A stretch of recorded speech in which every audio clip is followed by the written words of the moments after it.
Hey, what's up, everybody? This is your leadership coach Glasstein with another message that could take your leadership to the next level. On today's video, we learn the difference between leadership and management. See you in a sec.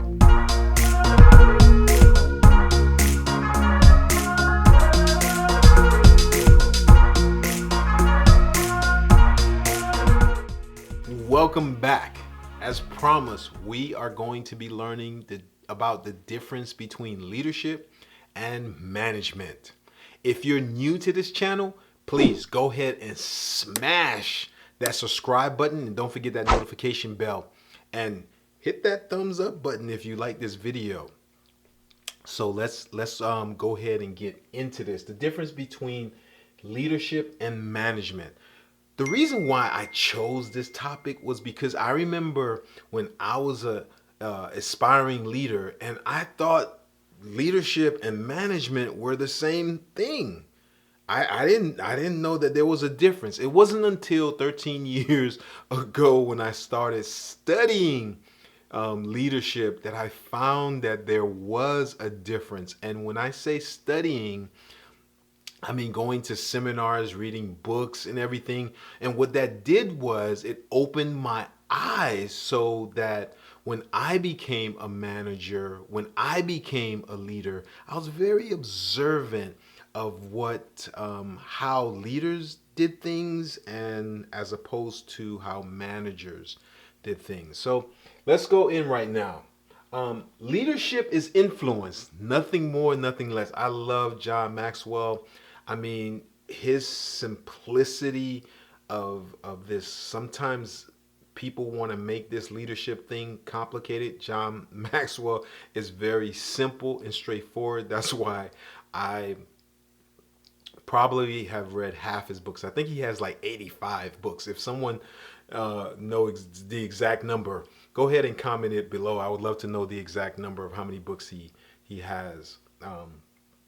But let's go on. Leaders. When we think about leaders inspire, they disrupt, and they empower people, right? You know, the top 7 leadership skills are relationships. Number one, leaders build relationships. That's one of the things when someone asks me about leadership and say, what if I were to define leadership in one word, it would be relationships. That's what leaders do. That's what we do. We build relationships with our teammates. Number 2, vision. Without a vision, the team perishes. I mean, you need to have a vision, and leaders cast vision so well. I mean, some of the greatest leaders that I had the privilege of serving under, they were great visionaries, and they were equally great as just including you in that vision. Number 3, communicators. Leaders are great communicators. You have to know those soft skills in order to communicate with people. People have to understand where you're coming from and where you're going, right? So, number 4, this is a big thing. Number 4 is positivity. Leaders are very positive, especially situations where what we are in now, where we're in now, like COVID-19. Everyone's kind of quarantined and worrying about the future and everything. As a leader, I have to come off very positive when I'm on my Zoom meetings. I have to be very positive when I'm on my YouTube and conveying a message to, my followers and everything. Because leaders, we have to be very positive because that positivity that you have inside of you, it's contagious. Let's put it that way.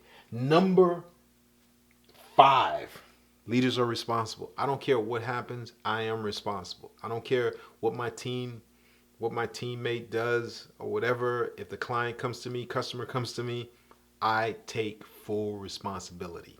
That's what leaders do. Number 6, vulnerable. I am very vulnerable. If I need to express, that I don't know something and I just express it.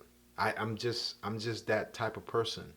I mean, I'm not trying to play it off. I'm not trying to downplay it. If I don't know, I don't know, but best believe I will figure it out later. All right? Number 7, motivating. Leaders are motivators. Leaders inspire people. Remember John Maxwell quote that says that leadership is influence? That influence, part of that influence is understanding how to motivate and inspire people. Now, let's go to the management section.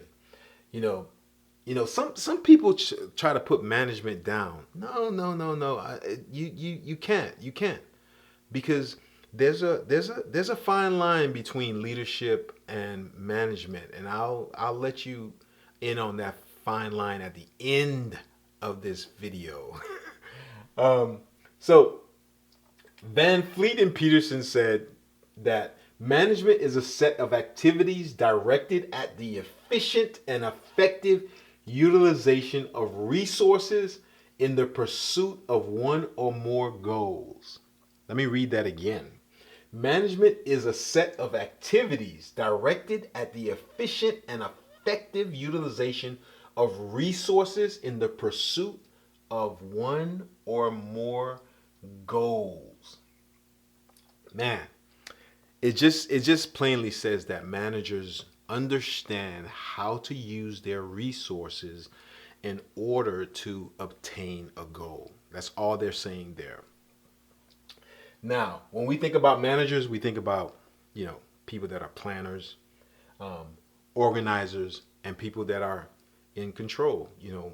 In order to be a manager, you need to, project that aura that you are in control of things, and then that you want to stay organized. You want to be a good planner. Now, let's look at the top 7 management skills. The number one, managers love systems. I mean, they have to have these processes and these procedures. They have to have, 1, 2, 3. This is how it's done. They love systems. Number 2, they're instructors. Managers like to tell you what to do. Managers, they're good at instructing. You need to do A, B, C because we need to get to D, E, F. Managers, they're very, straight to the point instructors. Number 3, tracking. Managers love Excel spreadsheets and comment matrices. I mean, they just love tracking stuff. They love it, especially where I work at. They love it.